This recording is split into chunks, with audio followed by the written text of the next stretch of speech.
Ukraine war. U.S. confirms communications with Kremlin. U.S. National Security Advisor Jake Sullivan has confirmed communication channels between Washington and Moscow remain open. It comes as the White House refuses to deny reports that Mr. Sullivan has been leading talks with Russia to prevent a nuclear escalation in Ukraine. Speaking in New York, Mr. Sullivan said it was in the interests of the U.S. to maintain contact with the Kremlin. But he insisted officials were clear-eyed about who we are dealing with. The Wall Street Journal reports that Mr. Sullivan has held confidential discussions with his Russian counterpart, Security Council Secretary Nikolai Patrushev, and senior Kremlin foreign policy aide Yuri Ushakov, over the past several months.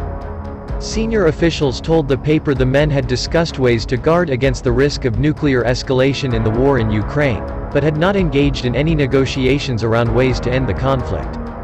Last month, Mr. Sullivan said any use of nuclear weapons would have catastrophic consequences for Russia.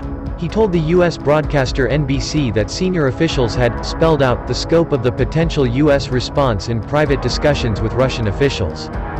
U.S. National Security Council spokeswoman Adrienne Watson refused to confirm the story, telling the paper that people claim a lot of things, while Kremlin spokesperson Dmitry Peskov accused Western newspapers of publishing numerous hoaxes. But White House Press Secretary Karine Jean-Pierre said on Monday that the United States reserved the right to hold talks with Russia. And Mr. Sullivan, who is said to be one of the most senior advisors to U.S. President Joe Biden still pushing for discussions with Russia, said maintaining contact with Moscow was in the interests of every country who is affected by this conflict. Last week, The Washington Post reported that senior U.S. officials were urging Kyiv to signal an openness to hold negotiations with Russia and drop their public refusal to discuss an end to the war while President Vladimir Putin remained in power. But Mr. Sullivan told a public event in New York that the Biden administration had an obligation to pursue accountability, and pledged to work with international partners to hold the perpetrators of grave and grotesque war crimes in Ukraine responsible for what they have done.